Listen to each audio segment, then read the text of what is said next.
What's going on, everyone? It's time for another horror film review. Today, we're going to talk about a Japanese horror film, also known as J horror.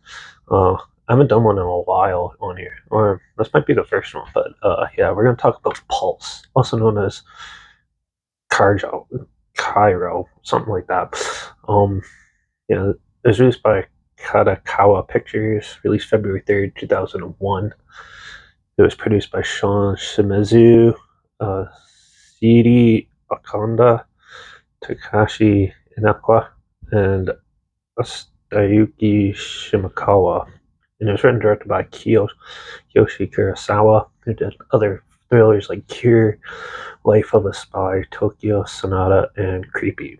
This had a box office earnings of only 318,000, maybe just a little bit more of that upon its release. This was a flop when it first came out, and then it developed quite the cult following, and it kicked off what's known as J horror, which the North American film companies would remake immensely throughout the early 2000s. So this is a film about some university students, and one of them learns about this new mysterious program that one of the older students developed, where there's a whole bunch of moving dots, and if they two collide, it disappears, and so does the people that look at it, and ends up being like the program is like a portal for spirits to come into our world, and they make the people who see it kill themselves and feel dread and all that, and he ends up seeing it, and him and his friends and colleagues have to figure out why and unravel the mystery on how to stop it before it starts leaking out and taking over. Overall, this film is very well written. The story is very dark and bleak, and the characters, you can definitely feel the despair they have throughout the story, and just the odd mystery of it and stuff keeps the film really engaging, and I really like that in this. The acting is really good in it too. It's very subtle theme, and overall it's just a really well put together film, with the cinematography, with all the natural lighting that they used, and just the dimness and how bleak it feels, and you feel the depravity of the story and stuff as you watch it. The music is subtle, but it's there, and it helps build the tension. And overall, they definitely paid a good attention to all of it, and it definitely helps with the driving force of this film, and it's a very good ghost story. It's not like a North American film where there's a lot of jump scares every 5 minutes and stuff like that, a lot of pointless stuff. This one definitely builds the creep factor, and does some really cool, interesting stuff. Like this film's known for two iconic scenes. The one where you can see it in the trailer, where a girl climbs to the top of like a silo and jumps off and kills herself right in front of somebody, and it's right there in camera. And the way they did it, there's a whole YouTube video on it, you can check it out, but it looks so real and so disturbing, and it's just gut wrenching when you see it.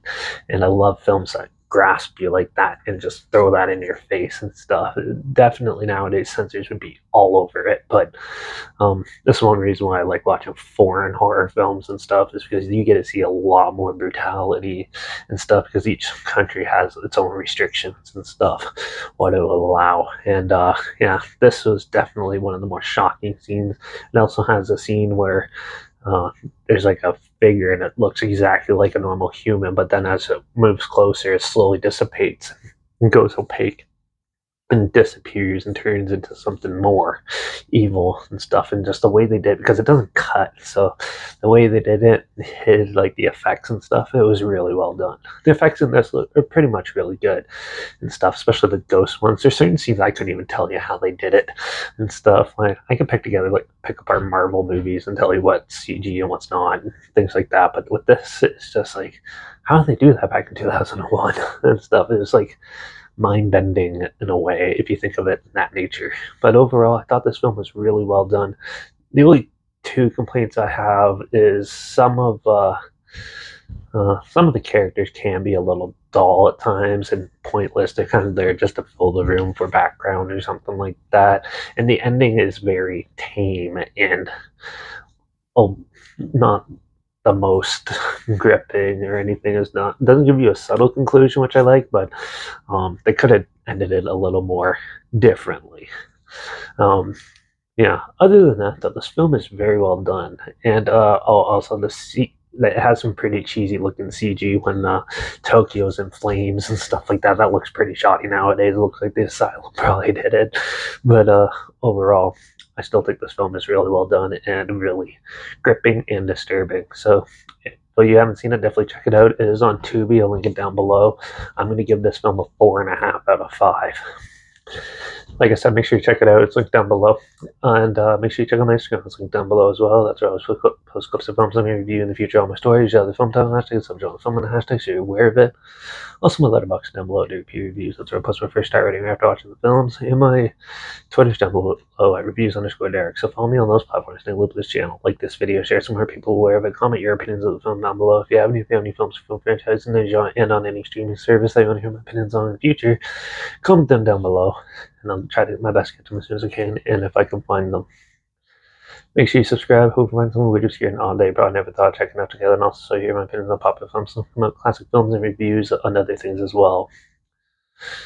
And make sure you ring that bell because, well, we're going to be talking, we're going to be looking at a lot of classic uh, B movies. So bad they're good movies. I got like 9 of them. So we're going to be checking out those in the next review, starting with Creature from the Haunted Sea, Roger Corman classic. So make sure you tune in for that. And yeah, but watch out for all those ghosts trying to come through our devices because it's more prevalent than ever now. And I guess I'll see you all in the next review. So until then, cheers.